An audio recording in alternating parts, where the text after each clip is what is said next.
Halo teman-teman, kembali lagi di Rumah Film. Di video kali ini saya akan menceritakan alur cerita dari film Road Games. Film ini telah dirilis pada tahun 2015. Film ini juga mengandung plot twist yang bagus menurut Mimin. Oke, tanpa berlama-lama lagi mari kita masuk ke ceritanya.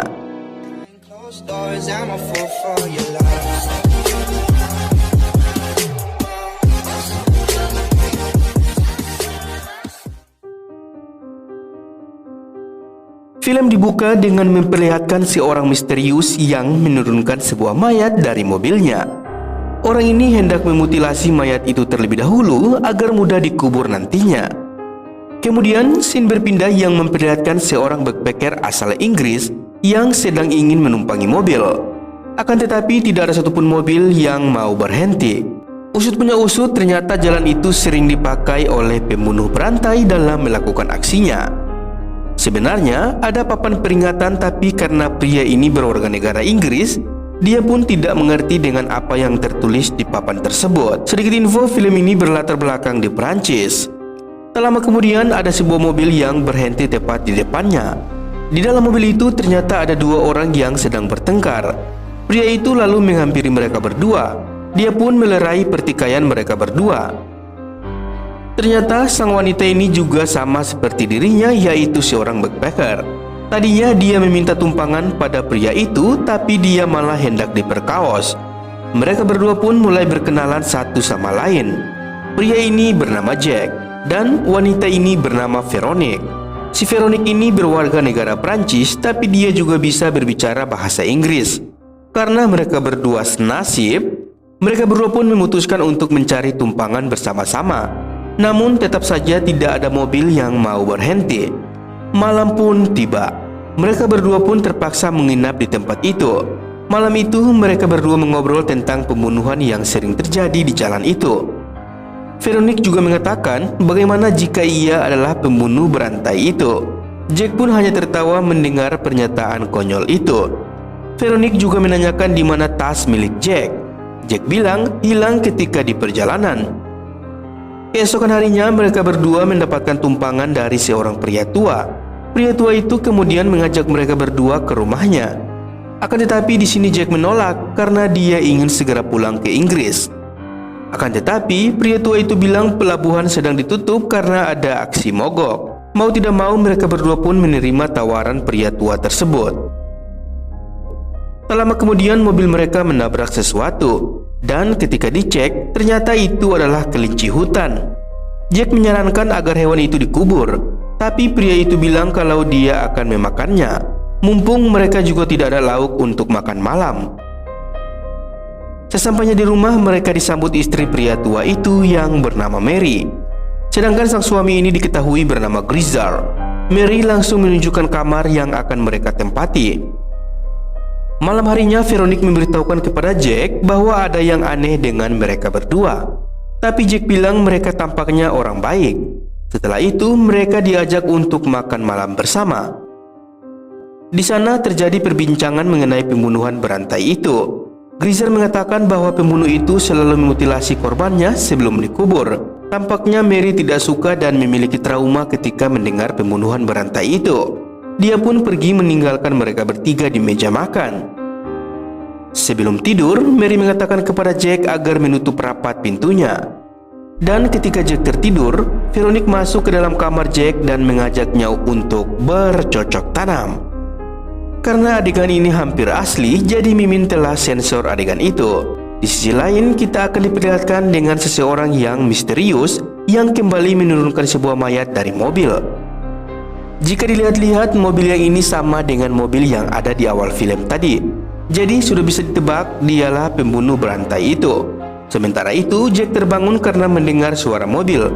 Setelah dilihat ternyata itu adalah Grizzard yang baru turun dari mobil itu.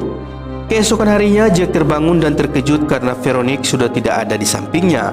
Dia lantas mencari Veronique di tempat lain, tapi dia malah menemukan banyak benda-benda antik di rumah tersebut. Kemudian dia bertemu dengan Grizzard. Di sini Grizzard mengatakan jika Veronique telah pergi dari rumah itu. Jack lalu menanyakan bagaimana bisa dia pergi dari rumah tanpa memberitahukan kepadaku. Greaser bilang dia tidak tahu dan Veronique juga menitipkan surat kepada Jack. Setelah itu Greaser menyuruh Jack untuk pergi juga dari rumah tersebut. Di tengah perjalanan, Jack dibius oleh seseorang tak dikenal. Sebelum pingsan, dia melihat sepatu milik Greaser. Itu artinya Greaser lah yang membius dirinya. Tapi setelah tersadar, dia sudah berada di camp seorang pemburu. Pria itu melakukan hal-hal yang aneh kepada Jack. Dia menyuruhnya makan lalu memfoto dirinya. Setelah itu, pria itu kembali akan membius Jack yang kedua kali. Tapi saat hendak dibius, tiba-tiba saja kompornya berasap. Dia pun bergegas memadamkan kompornya itu. Sementara itu, Jack berusaha melepaskan ikatannya itu. Jack lalu kabur dan kembali ke rumah untuk mencari Veronique. Di sana, dia melihat Greaser dan Mary akan segera pergi dari rumah itu. Dan setelah mereka pergi, Jack lalu masuk ke dalam rumah untuk mencari Veronique. Di sana, Jack melihat foto-foto aneh yang entah itu milik siapa. Setelah lama mencari, Jack pun akhirnya menemukan Veronique yang sedang terikat.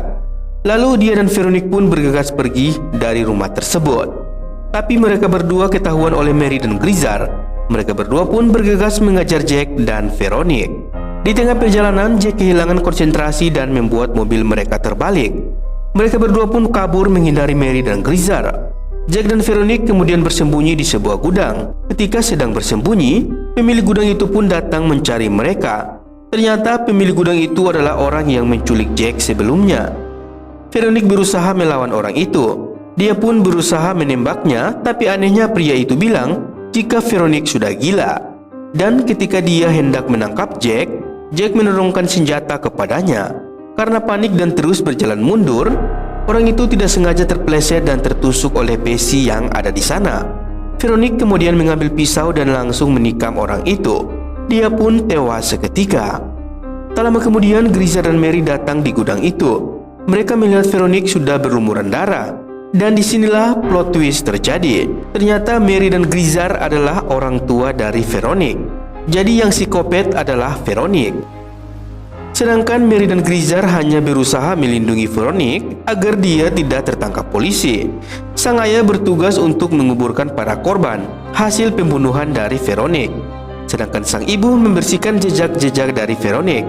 Di sini Mary dan Greaser mengatakan bahwa ini yang terakhir. Lalu Veronique pun meminta maaf kepada mereka berdua. Mereka bertiga pun pergi meninggalkan Jack yang masih pingsan di dalam gudang. Dan ketika mereka hendak pergi, Jack datang menurunkan senjata kepada mereka. Lagi-lagi terjadi drama di sana. Karena Jack ini belum tahu, jadi dia tidak menyadari hal itu. Sebenarnya, kedua orang tua Veronique berusaha melindungi Jack, tapi di sini Jack belum mengetahui siapa sebenarnya Veronique. Veronique pun membawa Jack pergi dari sana. Dan setelah jauh, dia melihat pisaunya yang berada tak jauh darinya. Sudah bisa dipastikan Jack juga akan bernasib sama seperti korban-korban terdahulu. Dan film pun selesai. Oke teman-teman, itulah alur cerita film kali ini. Semoga terhibur dan sampai jumpa.